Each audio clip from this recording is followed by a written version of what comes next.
August 14, 2000, Jackson Hole, Wyoming, 2:23 p.m. 5 people are trapped on a rock plateau surrounded by walls of fire advancing 3 meters per minute, oxygen levels dropping. Emergency services say help is 3 hours away. They have 40 minutes. Then a Bell 407 helicopter cuts through smoke so thick GPS signals die. No news crew, no film permits, no cameras. Just Harrison Ford, 58 years old, flying into conditions the FAA manual calls controlled suicide. What he does in the next 47 minutes costs him nothing and everything. Here is the story. The Bridger Teton National Forest is burning, has been for 6 days. 40,000 acres consumed every hour. Lightning struck a dead pine on August 8th. Drought turned the forest into kindling. Wind turned kindling into an inferno. By day 6, the fire has its own weather system, creates its own wind. Temperatures at the core, 982 degrees Celsius. Flames climb 60 meters high. Smoke visible from Colorado. Jackson Hole Airport, 2:23 p.m. Most pilots are grounded.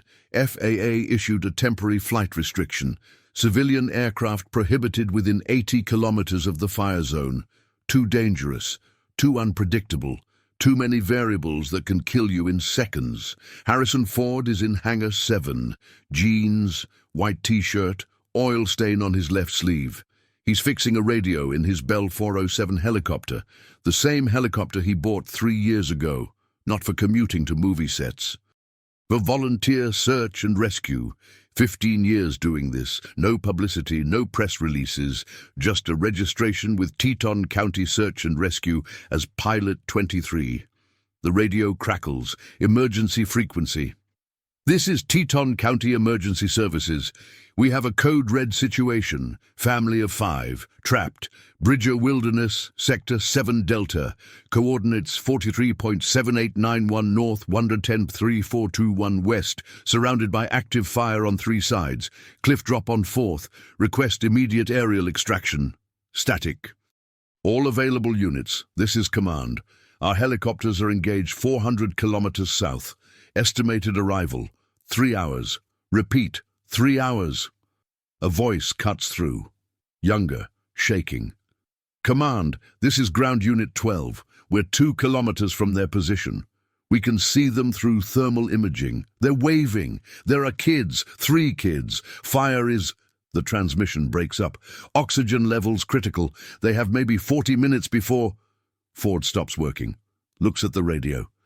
Then at the mountains to the north. Smoke rises in columns that look like thunderclouds, orange, black, grey. He knows those mountains, flew over them 200 times, knows every ridge, every valley, every landing spot. His phone rings, his agent, 3rd time today. Ford doesn't answer. He wipes his hands on a rag, walks to the helicopter, runs his hand along the frame, checks the fuel gauge, 3/4 full. Enough for 90 minutes of flight time. He opens the pilot door, sits, stares at the cyclic control. His jaw muscle flexes once, that's all. He starts the engine. The hangar door is open. 3 mechanics are working on a Cessna 40 meters away. They hear the Bell 407's turbine spin up, turn, stare. One of them, Jake Morrison, 34, walks over, shouts over the rotor noise. "Ford! You see the TFR? You can't fly today?" Ford doesn't look at him, checks instruments, oil pressure, RPM, temperature. Jake tries again. "Ford, that fire's a killer. Wind's 95 kilometers per hour. You'll get cooked alive up there." Ford puts on his headset, flips 2 switches. The rotors accelerate. He finally looks at Jake, doesn't smile, doesn't explain. "How long does a kid last without oxygen?" Jake opens his mouth, closes it, steps back.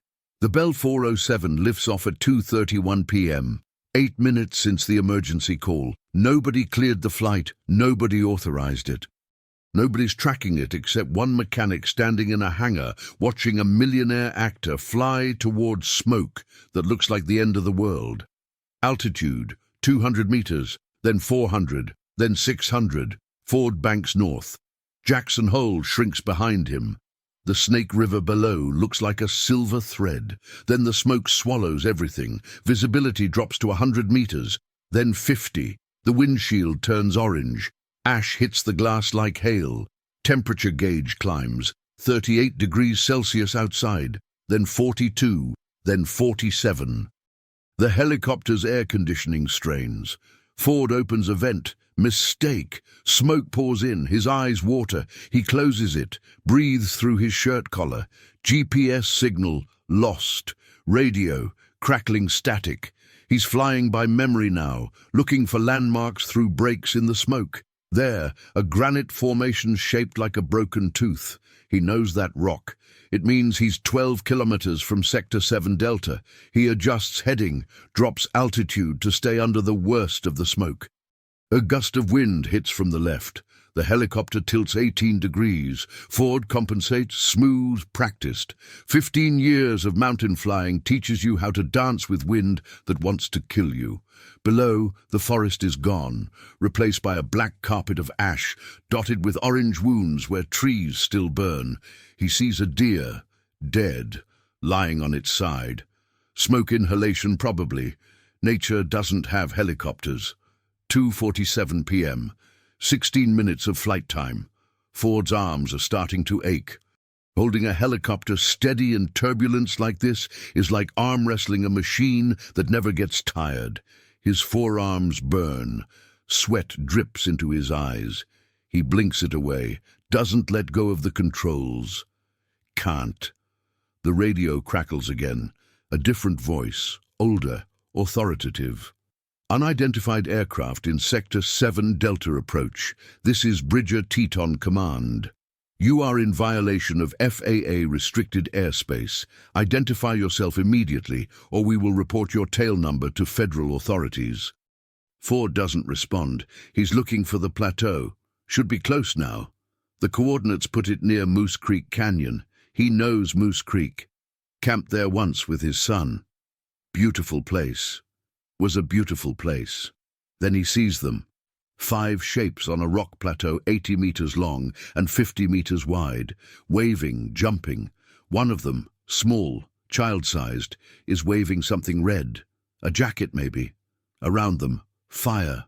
On 3 sides, walls of flame 15 meters high, consuming what's left of lodgepole pines. On the 4th side, a cliff that drops 200 meters straight down to Moose Creek, which is no longer a creek. It's a canyon of smoke. Ford circles once, looking for a place to land. There isn't one.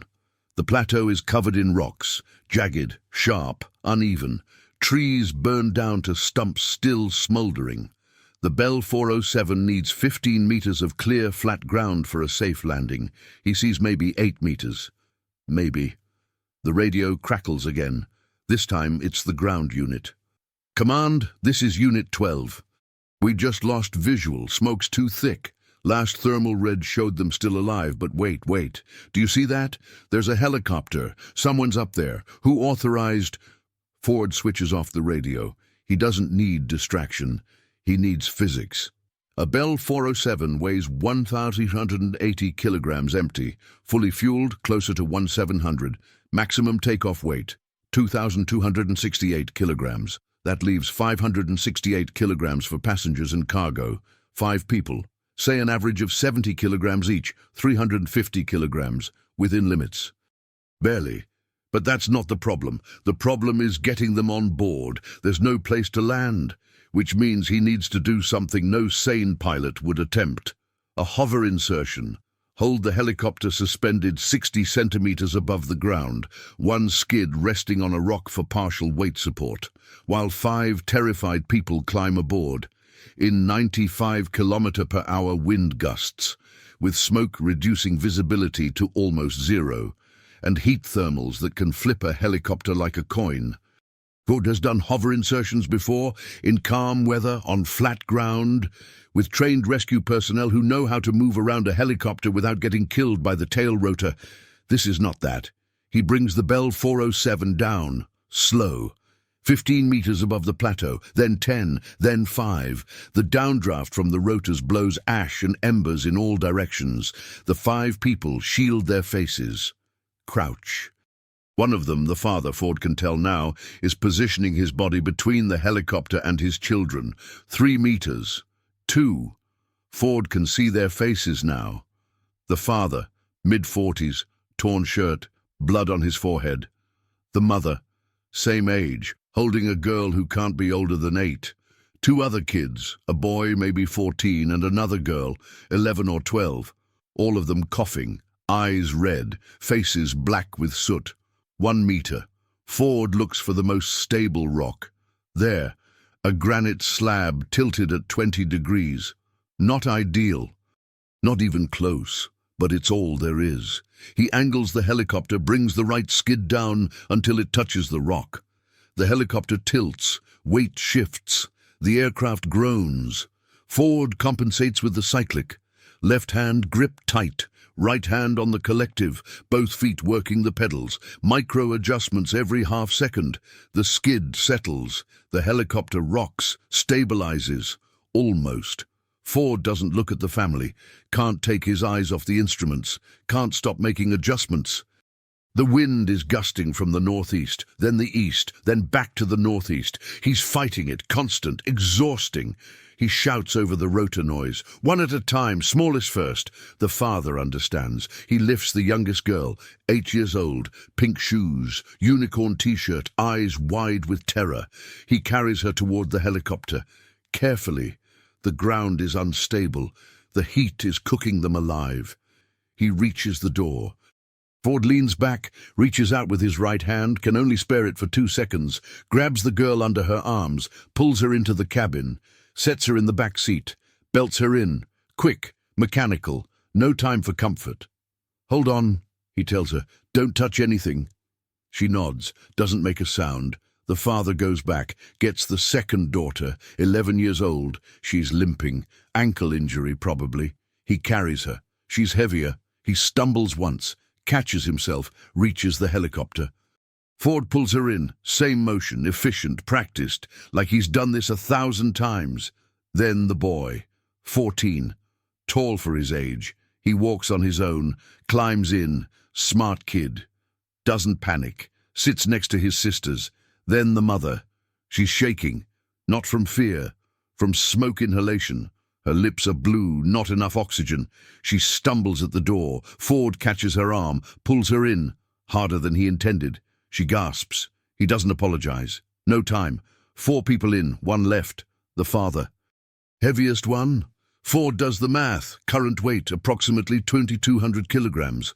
Add the father, 2,280. 12 kilograms over maximum takeoff weight. The helicopter can handle it. Probably. Maybe. The father climbs in, sits in the front passenger seat, looks at Ford. First time their eyes meet, the father's eyes are saying, thank you. Saying, I'm sorry. Saying, I thought we were going to die. Saying 100 things at once. Ford doesn't respond. His eyes go back to the instruments. His hands never stopped moving. The wind just shifted, from the northeast to the north, strong, harder than before. He makes a decision. Ford pulls up on the collective, increases throttle. The turbine screams, the rotors bite air, the right skid lifts off the rock. The helicopter rises, slow, too slow, it's struggling. Overweight, underpowered at this altitude. Density altitude at 2,400 meters in 47-degree heat is killing performance. Every meter of climb takes 3 seconds, should take 1. 1 meter, 2, 5, 10. The plateau shrinks below them. Ford doesn't bank yet, can't risk a turn until he has altitude. 15 meters, 20. The low rotor RPM warning light flashes, red. He ignores it, knows what it means, knows he's pushing the limits, keeps climbing. 30 meters. He banks left, away from the fire, away from the cliff, away from the smoke. The helicopter tilts. The family in the back leans with it. The youngest girl makes a sound, half whimper, half relief. Ford levels out at 100 meters. Points the nose south toward Jackson Hole. The GPS is still dead, radio still static. He navigates by the sun, by the mountains, by 15 years of knowing this terrain better than most people know their own backyards. 3:04 p.m. 33 minutes since he took off. The helicopter is vibrating. The overweight condition is stressing every mechanical component.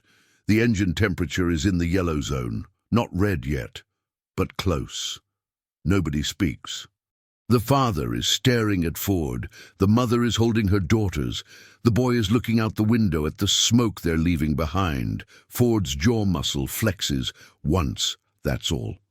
At 3:22 p.m., the Bell 407 touches down at Jackson Hole Airport. Hangar 7. 18 mechanics, 3 paramedics, 4 journalists, and 12 random people who were at the airport for other reasons are standing there, watching. They saw the helicopter on approach, saw the smoke stains, saw the 5 extra people inside. Ford shuts down the engine. The rotors slow, stop, silence. He opens his door, steps out. His shirt is soaked with sweat. His hands are shaking, just a little, adrenaline wearing off. He walks around to the passenger side, opens the door, helps the mother out, then the kids, then the father. Paramedics rush forward. Oxygen masks, stretchers, questions. The family is alive. Smoke inhalation, dehydration, minor burns, but alive. A journalist, blonde, mid-30s, holding a camera, runs up. Mr. Ford, can you tell us what happened? Did you just fly into the wildfire? Did you save these people? Can we get a statement? Ford doesn't look at her. He's checking the helicopter, running his hand along the frame, looking for damage, stress fractures, heat damage. Mr. Ford, she's persistent. This is incredible. You're a hero. The world needs to hear this story. Ford stops, turns, looks at her. His face is blank, expressionless. No, he says, no. No story, no interview, no statement. But Mr. Ford, they needed help. I helped. That's not news. That's just what you do. He walks away, into the hangar, leaves the journalist standing there, confused. The father tries to follow, wants to thank him. Ford is already gone. 3 days later, the father, his name is David Castellano, leaves 14 messages at Ford's management office. Wants to say thank you properly. Wants his kids to meet the man who saved their lives. Wants to do something, anything, to express gratitude. Ford doesn't return the calls. 1 week later, the Castellano family holds a press conference. Local news, they tell the story. Show photos of the burned plateau, medical reports. They cry, they laugh. They thank Harrison Ford publicly.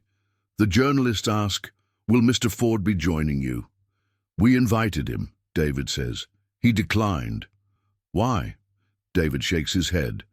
He said it wasn't necessary.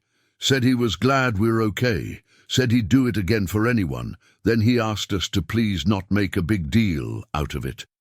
The journalists write the story anyway. It runs in local papers, gets picked up nationally. Harrison Ford saves family from wildfire. Some outlets call him a hero. Some call him reckless for violating FAA airspace. Some call it a publicity stunt. Ford doesn't respond to any of it. 6 months later, January 2001. The mayor of Jackson Hole, along with the Teton County Board, proposes a public commendation ceremony. They want to present Ford with a medal, the Teton County Medal of Valor. First one ever awarded. They send him a formal invitation, embossed paper, gold lettering. Ford sends back a handwritten note, 2 sentences. Thank you for the thought. I respectfully decline. The mayor is confused, calls Ford's management. Why would he decline? This is an honor. People dream of recognition like this. Ford's manager, a man named Mark Thompson, who's represented Ford for 22 years, sighs. Because Harrison doesn't do things for recognition. He does them because they need doing. The medal means you're paying attention. He doesn't want you paying attention. That doesn't make sense. It makes perfect sense. You just don't understand him. 1 year later, August 2001, the town of Jackson Hole wants to name a hiking trail after him. The Harrison Ford Memorial Trail. It runs through the Bridger Teton Forest, near the area where the Castellano family was rescued. They send another invitation, another ceremony. Ford declines again, sends another note. One sentence this time. The forest doesn't need my name, just people who respect it. By now, people are starting to understand. Ford isn't being modest. He's being consistent. Because heroism, real heroism, doesn't need an audience. It doesn't need applause.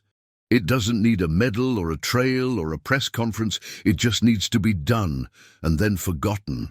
But here's what Ford doesn't know, can't know. The impact doesn't stop when the cameras go away. It grows in directions he never intended. August 2024, 24 years later. The youngest Castellano daughter, the one with the pink shoes and the unicorn t-shirt, is now 32 years old. Her name is Emma. She's a helicopter pilot, works for the U.S. Forest Service, firefighting division. Flies into wildfires, extracts people, saves lives. When people ask her why she chose this career, she tells them a story about a man who flew into hell to save her family, about how he didn't ask for thanks, didn't want recognition, didn't need applause, just saw people who needed help and decided that was enough. He showed me something, Emma says, that the best kind of courage is the kind nobody sees, the kind that doesn't get filmed.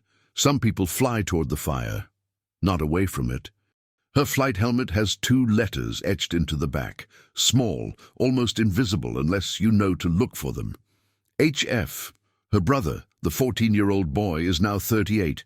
His name is Michael. He's a search and rescue coordinator in Montana, trains volunteer pilots, teaches young people how to navigate mountains, how to read weather, how to save lives. He never charges for training, runs it all on donations and his own money.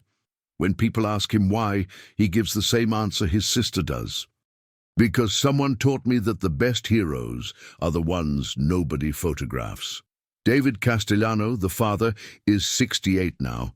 He tried for years to thank Ford properly, sent letters, gifts, all returned.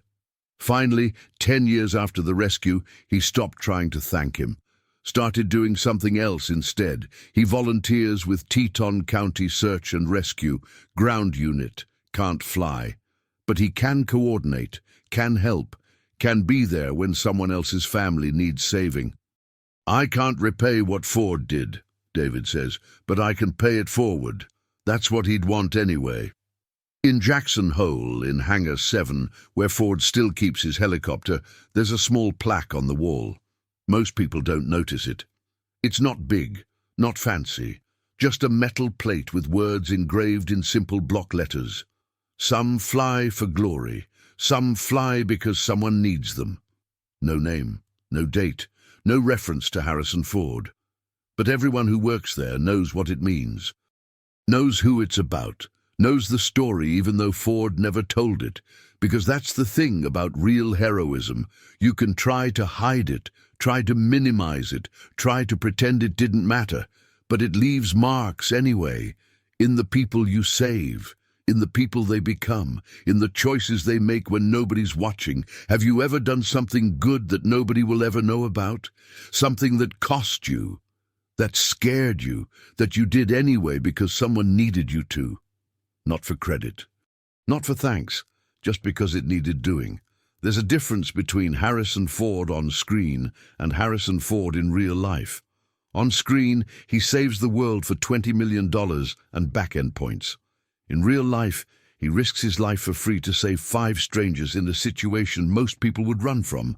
Hollywood sells the fantasy that heroism looks like explosions, one-liners and dramatic music. Ford proved that real heroism looks like oil-stained jeans, a helicopter you maintain yourself, and 47 minutes of flying that nobody filmed because nobody knew it was happening until it was over.